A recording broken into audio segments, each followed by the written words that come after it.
Students, I have covered almost all points. Now we will continue the lesson from the book. Hardly 3/4 of the lesson we have done. Only 1/4 is left over. We will do from the book.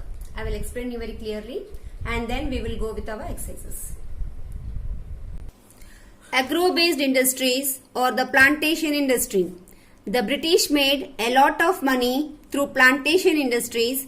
A plantation is a place where cash crops are grown on a large scale. Tea, coffee, rubber, indigo were some of the cash crops which were grown in the plantation industry. Not only were Indian farmers forced to grow crops, Indian labor were forced to work in these plantations. The laborers not only worked in India, but they were also taken outside India. Different parts of West Indies, Mauritius, Fiji, different parts of West Indies, Mauritius, Fiji are some of the places where Indians were sent to work as labor. Effects of industrialization on the Indian craftsmen. Though the industrialization paved the way for modernization in India, but it badly affected the Indian craftsmen. They became jobless and started working as laborers. Many Indian handicrafts became extinct. One of them is the muslin of Dhaka. The British did not value the art of India's craftsmen. Under British rule, India became just a source of raw material. Case study: textiles. India was always known for her rich textiles. Since the time of the Indus Valley civilization, cotton textiles of India were famous all over the world. India continued to make fine hand-woven textiles until the British came to India. While Europe witnessed the Industrial Revolution, goods from Manchester flooded India, which were inferior in quality but could be produced in more quantity in less time with the help of machines. The Indian textile industry started dying slowly. Many weavers left their occupation and started working as laborers.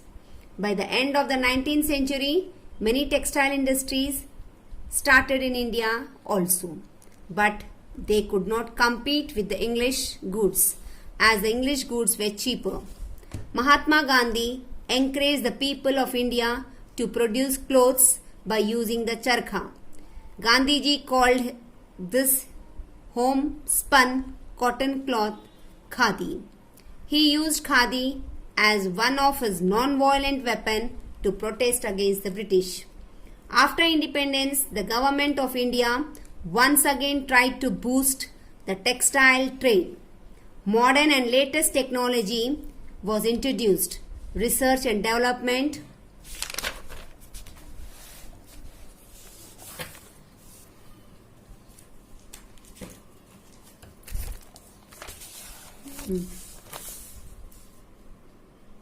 was encouraged.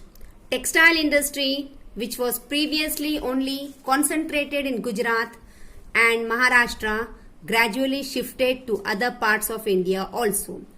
Textiles were now not only used for cloths but for different other purposes, also like bed sheets, curtain, etc.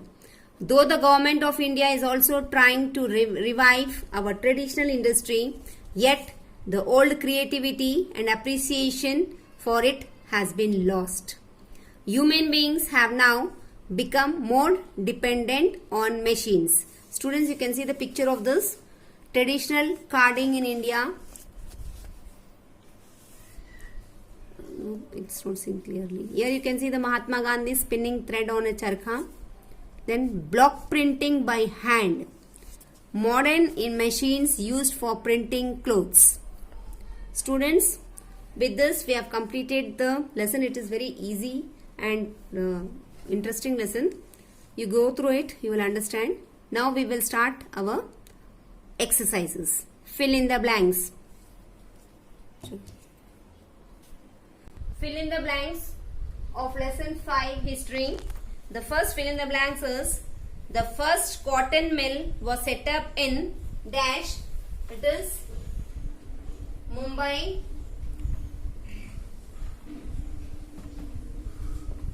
(1854). That is in 1854. It was established in Mumbai. Second one, Indians were forced to work as labourers by the British in dash industry, in plantation industry.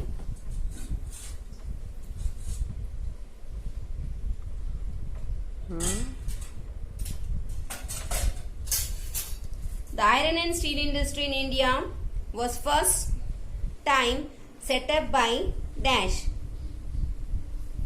Jamshedji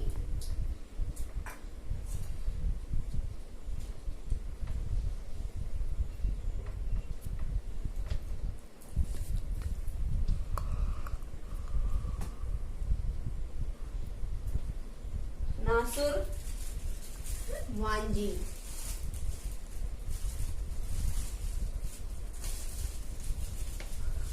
Fourth one, the modernization of industries made the dash jobless. Craft men.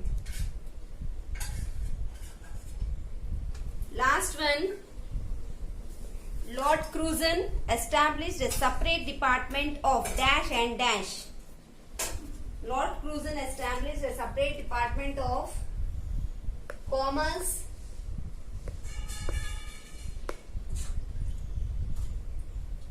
and industry department.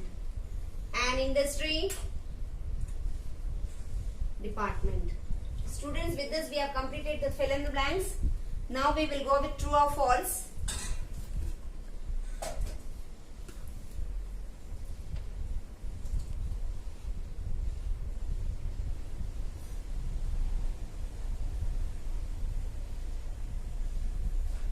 First one,